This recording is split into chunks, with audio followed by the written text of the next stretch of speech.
The brand new CRESSELIA EX event has gone live, and in today's video I'm going to break down everything you need to know regarding this event, as well as some information you might want to know so you don't make any mistakes, waste your energy, and you can maximize the amount of packs you're going to get. So let's hop right in. Alright, so here we have all the information you guys need to know regarding the event. Here are the cards you're going to be able to get during the event. Obviously, we have the brand new CRESSELIA EX, which is really damn nice. It pretty much works opposite to what Darkrai does. This one, when you attach some energy to it, it actually heals itself. And then Ms. Dravis. These two cards are the only cards that are actually brand new per se. The other cards are just different arts. So we are going to have another Turtwig, Electivire, and Skarmory, but their abilities or what they do is going to be exactly the same to the ones we already have in the game, just with different art. So do keep that in mind. Now, here's the duration of the event. So the event period is right here, so you know exactly from what point to what point you guys have to farm. And the cards do look pretty good. I'm very interested in building around that CRESSELIA. There's going to be some fun decks. I don't know if this card is truly going to be meta changing or anything of the sorts, but I feel there's going to be a fun card to build around, and it's going to be used for a little bit, kind of like the Lapras EX that we got in the first ever event. But I don't see this card being meta changing or meta breaking whatsoever. As for the Misdrevias being able to be confused on one energy, I mean, confused is a weaker version of sleep in my personal opinion. Still annoying, but not as bad because you could still retreat. Now, let's go down and check out the information. Here are the chances for you to get the cards you want. So you have all these different chances or percentages of actually pulling the promo cards from the packs that you open. And I do want to let you guys know this specific part right here. There are chances of getting packs from the different types of difficulty. So you have a 51% chance of getting a pack in the beginner stage, 64% in the intermediate, 80% in the advanced, and 100% that every time you complete an expert battle, you will have a guaranteed pack. So this is very important to keep in mind. Now, event stamina. This is also very important, guys. One event stamina is required to participate in each battle, which recovers at the rate of 1 every 12 hours. Completing the battle task rewards event hourglasses, which recovers 1 per event hourglass. You can bank 3 additional event stamina using the event hourglasses, allowing you to have 8 stored in total. Event hourglasses from previous events carry over and can be used here or for future drop events if you have obtained all the rewards you possibly want. You only consume event stamina if you win, but not losing. So if you don't do all the challenges, guys, just retreat. I'll tell you guys more about this in a second. Conceding or lower stages to complete battle tasks, as they do not guarantee promo packs, is the way to go. Now, in the beginner stages, it's pretty damn easy. It's like they threw all the freaking psychic Pokemon together and just put a deck around it with only 2 Pokeballs. So this is just like beating up a kid. You won't have to worry about anything at all. You're going to be able to beat this with pretty much anything. And right here is the rewards you get for beating it on your first time. So pretty damn nice.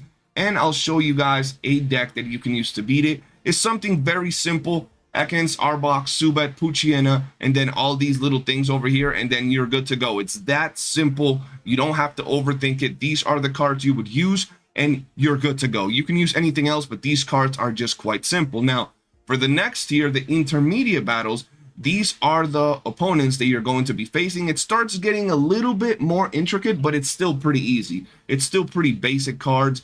They do have their nice little basic CRESSELIA over here, Dusclops. It's still a very easy and simple deck to go around. And if you want to fight this, all you got to do is bring this deck. Now, you might be asking yourself, why do you have a Wigglytuff in there? And it's because of this right here. Make your opponent Pokemon fall asleep. You want to make sure that the first time you go through the intermediate stage, you make your opponent's Pokemon fall asleep. As you could see, I've used 2 of my stamina, and I've already completed beginner and intermediate and all the challenges. That's exactly what you want to do when you go through beginner and intermediate. You want to make sure that you complete all the challenges in one go. If you see, for example, that you're doing the intermediate battle and you don't have 2 Pokemons knocked out with your darkness Pokemon, or you haven't put your Pokemon to sleep, your opponent's Pokemon to sleep, just concede. Get out of there, because you don't want to waste your stamina on these early stages. You want to make sure that the one time that you clear it, you complete all the challenges. So win battle by turn 14, make your opponent's Pokemon fall asleep, and all that good stuff, and you'll be good to go without any problem whatsoever. Now, it does get a little bit more complex when you start going down into the next battle, into the advanced battle, because now, not only do we see Cresselia EX, but we also see Giratina, and we also see Gardevoir, so a lot more chances for Cresselia to set up and start healing, which can be a problem. Now, what are you going to want to use to fight this? Quite simple, guys. Nothing too crazy. The regular basic Weezing Koga deck is what you need, and you're good to go. You can use anything else, obviously, but this deck is just simple. Most people have these cards by these points, and if you don't, there are other decks, but this is just going to be quite simple, very basic, and it's going to get the job done. Poison, heavy damage, and all that good stuff. And if you don't have this, you can also go around and use the Scolipede deck, which I have a video on in my channel. Now, for the expert, this is where they pull out all the stops, bringing out Mismagius EX, Cresselia EX, Gardevoir, Leaf, Professor's Research, Giant Cape, and all the goodies.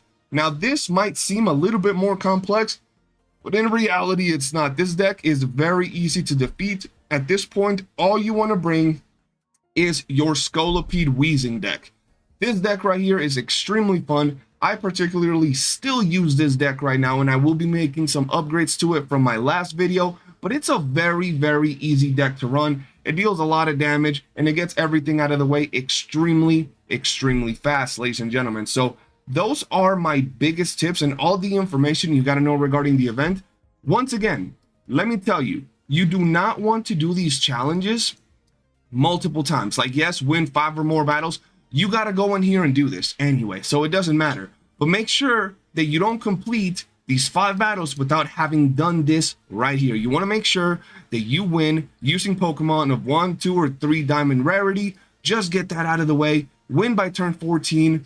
Win without your opponent getting any points, and then go ahead and get your last, 4 other wins. Don't stress too much. You can get this quite easily, but just make sure, guys, that on your beginner and intermediate stages, if you're not getting the challenges completed, you concede, because you don't want to be doing these 2 stages many times. It's simply not worth it. And that's really all there is in terms of information for these particular events. There's nothing else to really know. One last tip would be, do not overcap your stamina. Like, make sure you're logging in every few hours, every few days, if you're not a daily active player, and you're running this. Now, in case you didn't know, you do have some event stamina saved up over here. So you can go ahead and burn all this out, and if you still want to grind some more, you still have some stamina right here that you can go ahead and recuperate without any problem. As you can see, we have 17 of these here event hourglasses, so you're going to be able to get a lot of stamina back and farm your packs. And that's really it for the video, ladies and gentlemen. Before we end it, we're going to open up, I believe, 2 packs that I got over here, maybe 1. Let me double check. Okay, we got 2 packs right here. Let me open these up. Let's see if we get ourselves a Cresselia EX on our first ever pack. Let's rip it open. And we got an Electivire. Okay, that's cool. I do love me the event cards. I have a little folder where I have them all, and it's just really cool, bro. I love that they do events like this. Now, once again, Electivire and most of these cards, including Cresselia EX, is not going to be insane, but you never know if in the future it can become insane, or some of these event cards will eventually become meta. We'll have to wait, but let's see if we get a Cresselia right now. Skarmory, that's all right, because I do love me Skarmory in one of my decks, so really, really nice. But that's going to be it for this video, ladies and gentlemen. If you've enjoyed it, do be sure to hit that like button, subscribe, turn on bell notifications, and I'll see you on the next one. Peace.